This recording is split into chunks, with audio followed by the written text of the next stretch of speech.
Hey, this is Groovey. I'm here at Breckenridge Brewery. This is the second installment in the Brewmaster series. Let me introduce Master Brewer John Jordan over here, who's going to tell us all about the small batch here at Breckenridge Brewery.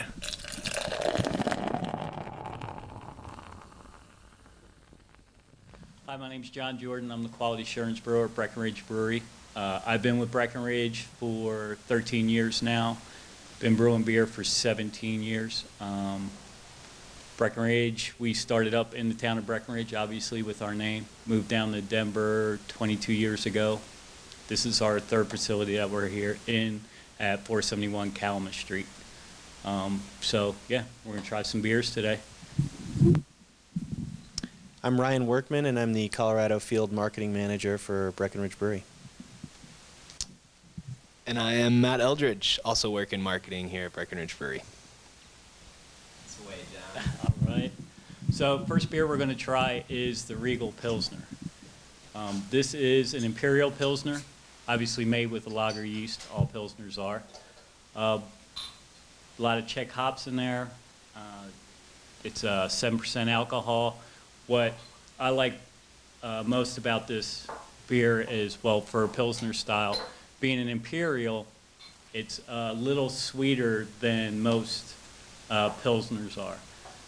Your, single malt, not single malt Pilsners, but your lighter Pilsners be a little hoppier. So with the double malt bill in this one, brings up the alcohol, brings up the sweetness, and I think it balances out the hops and sweetness a little better than most Pilsners. So very sessionable also.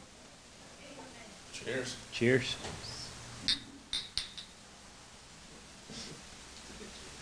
Got a nice little hop aroma in the beginning. That's excellent. That's very excellent. I like it, like I said, the sweetness, but you get a little bit of hops, but it's not that lingering hop. It just kind of comes, goes. Very clean. Yeah, very refreshing too. Yeah. And what would you compare this to someone watching, like, oh, I've had some Pilsners, but... What would I compare it to? The only other Imperial Pilsner I'm aware of right now is Odell's. So you could almost compare it to any other Pilsner. It's way better. But it's just, like I said, it's going to be a little bigger, a little sweeter. So, Oh, yeah. yeah. Very excellent. Yeah. It's the Lance Armstrong of Pilsners. John, could you tell us a little bit about what Imperial means? Imperial, you can make any beer style Imperial. Imperial is double the grain bill, grain recipe, double the hops. So it brings all the flavors, mouthfeel, and everything up. So it's usually, people call them doubles or Imperials. Excellent. I like it.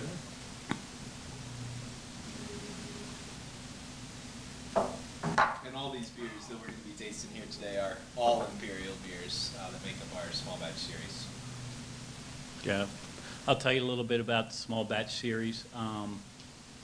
It is exactly what it is. It's small batch.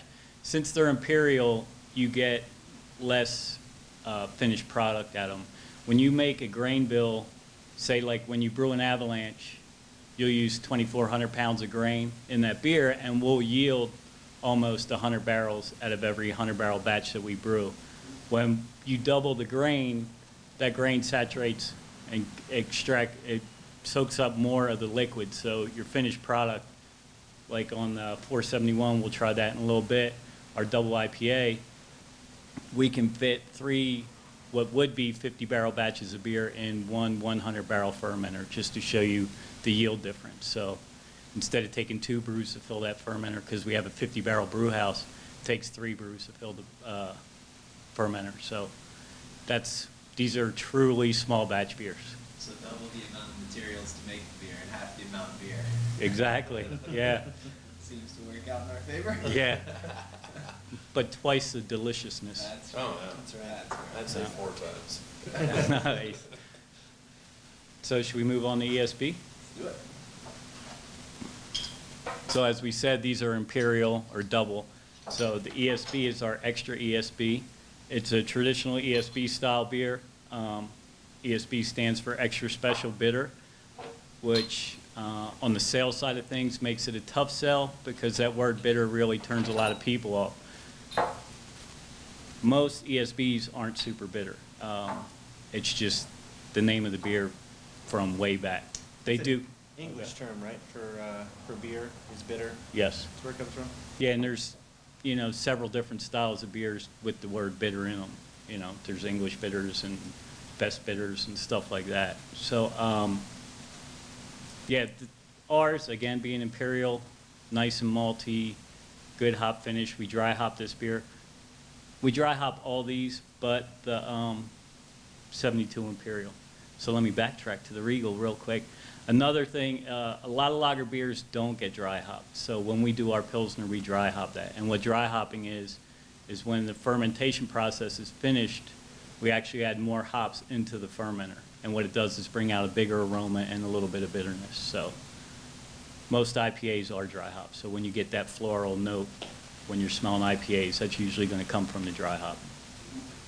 So back to the ESB. Dry hopped, just enough to give it a nice nose, good hop balance, and then again, malty, 7.2% alcohol.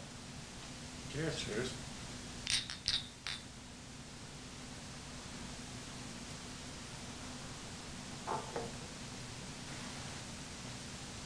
Once again, delicious. That's Very delicious. Yeah. Yeah. Yeah, this is, yeah, definitely a brewery favorite. Again, well balanced.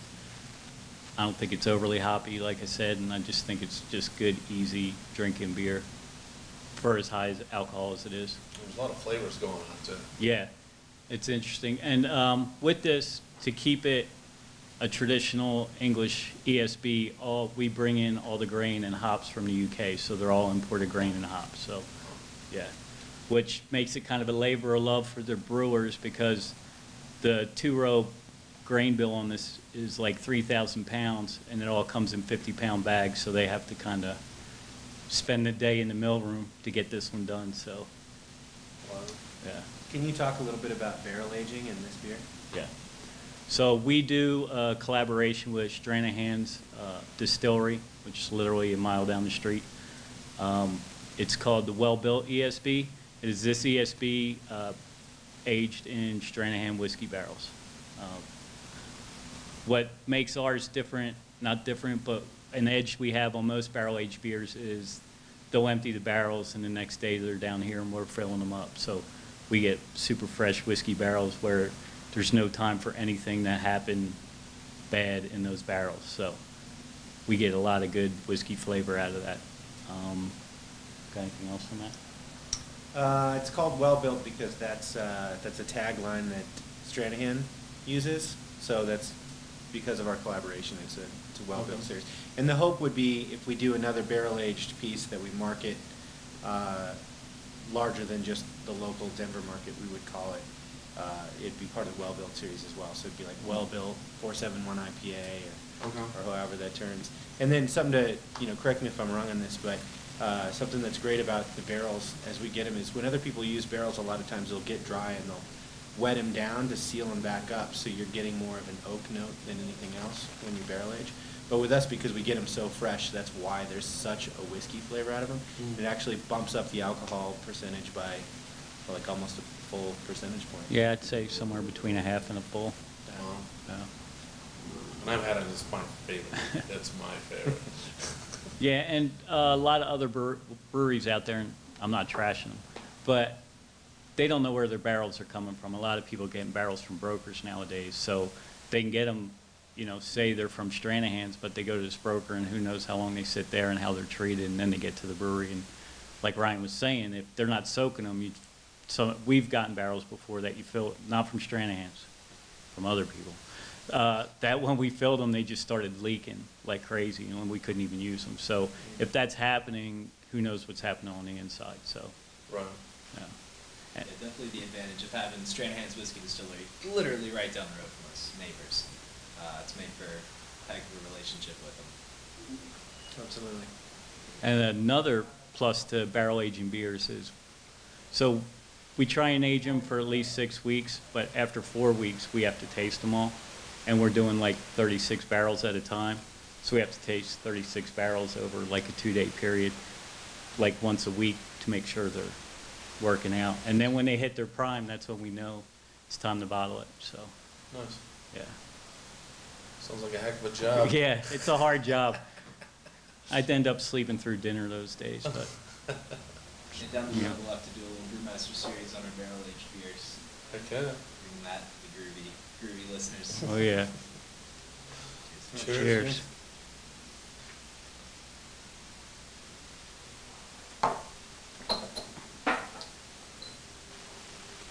Moving on to the 72 Imperial.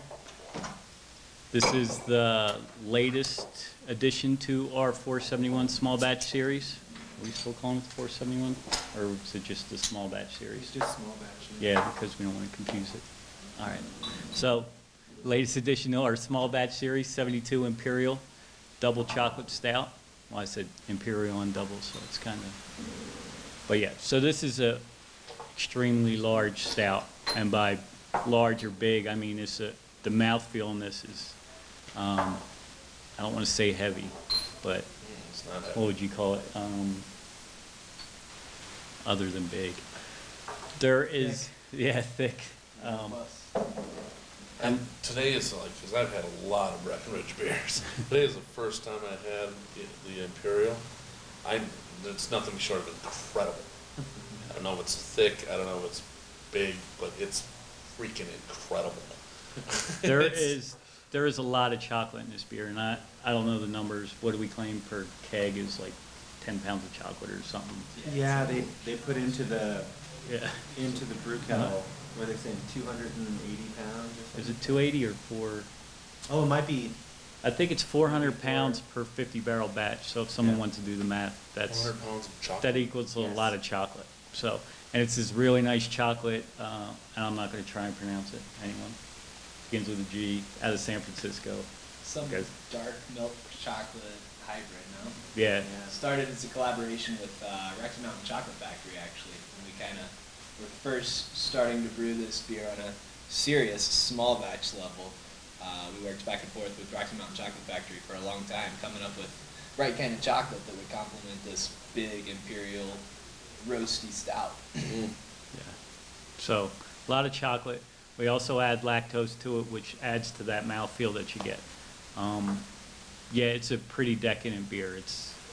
You're not going to go out for a run and quench your thirst with this. And when you're done, you're just going to sit back and enjoy it. Enjoy the ride. Cheers. Cheers.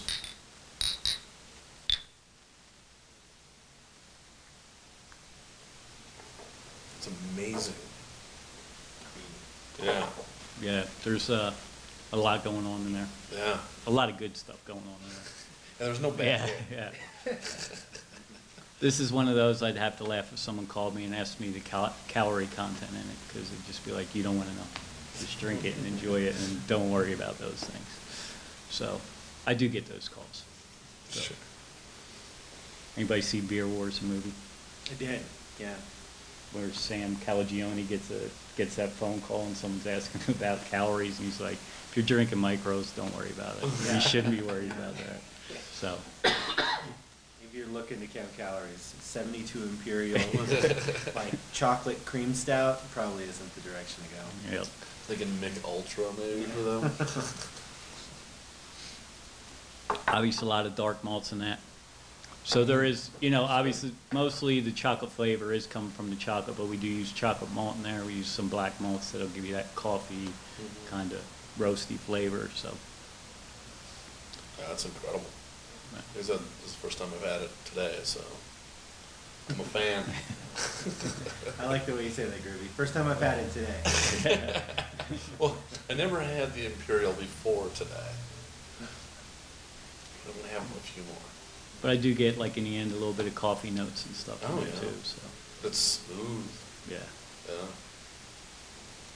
You like? maybe too smooth.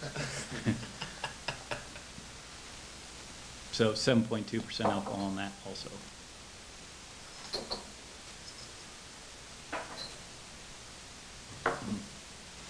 Where am I going?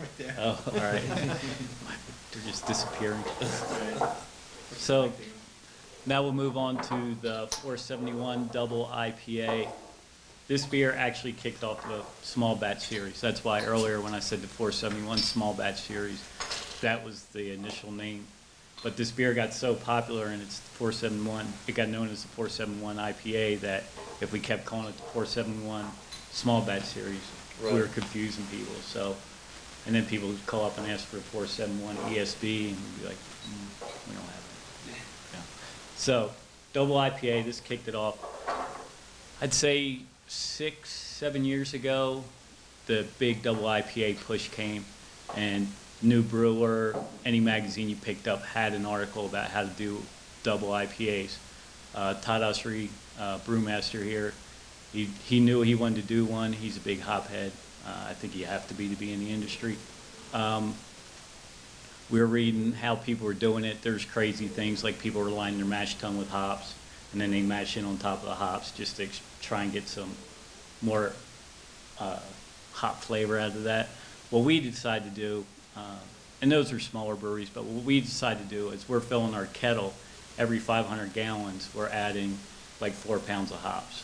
So as we're filling our kettle, we're actually adding hops, and it takes about 2 hours to fill the kettle. So you got 2 hours of like a hop tea being made. So our beer's hoppy before even the kettle's even full. So Wow. yeah.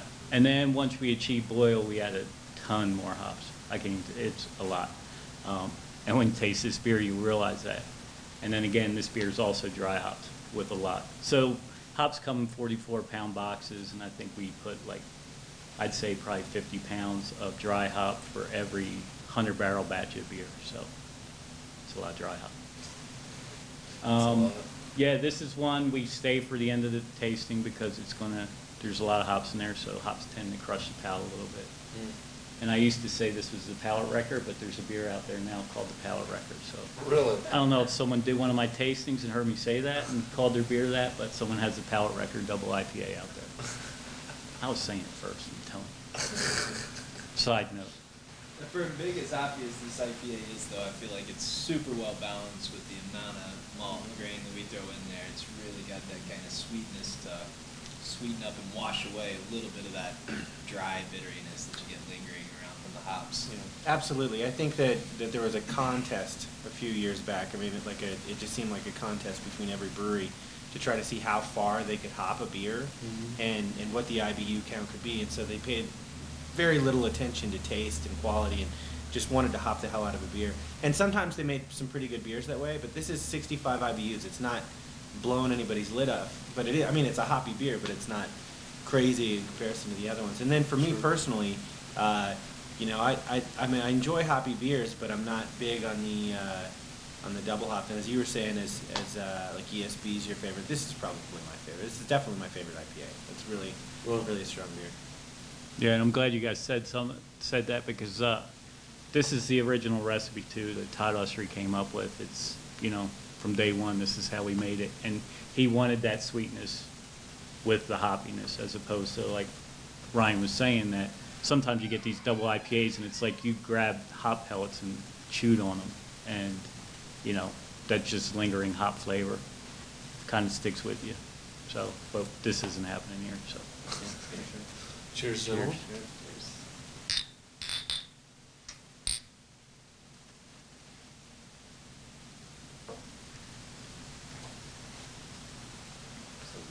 Yeah, it's good. It's not overwhelming or anything. It's not like too much. It's just, yeah. Nice little grapefruit character coming out from the hops, and then it just, you know, you get a little lingering hopness, but not like a ton. And it's just like, as far as double IPAs go, I think this is probably one of the more drinkable ones out there. Right. So. Surprising amount of heat to it for how much you notice too. Yeah. 9.2% alcohol. So that's where the heat comes from. That's bringing the heat. So. It's like a wine. Yeah. And again, like I said, 3 batches to fill 1 tank is. It's incredible. And big. Yeah. Good. That's yummy. Yeah, and the funny thing about this beer is, well, it's not funny. But GABF, this, you know, we hear all these people, other brewers, how great this beer is, but at GABF, we get notes back saying it's not appropriate for the style. It's not hoppy enough to win medals at GABF, so. Really? Yeah. Kind of ironic, but, you know. It's like the outlaw of the. Yeah, and yeah, it is. And all the notes say, great beer, delicious, doesn't fit style. It's like, what? What do you mean it doesn't fit the style anyway? So, they just, yeah, so. You need to change the name to like the bad kid or something. Yeah. The outsider. The outcast. But, Yeah, there you go. so, Where yeah. did the name Small Batch 471 come from? 471 is the address where we are right now. Our address is 471 Calumet Street, so it's kind of, everybody asks that, and, you know, we let them guess for a while, but then we're like, well, it's our address. Works out better when they're here. It's like, you know, you're sitting in the building, and they're like, especially if they put it in their GPS to get here, they still don't realize that they typed 471 in, but yeah, it's our address, so not for long. That's right, you guys are moving soon. We are moving. 2 years? Is that the official word? Yeah, kind of. Breaking ground on the new brewery at the end of this year. Yeah. Hell yeah. All right, man, we'll wrap it up and take us home. All right, well, thanks for hanging out. Drink a beer. Try these. You won't go They're back. Amazing. Amazing. Cheers. Cheers.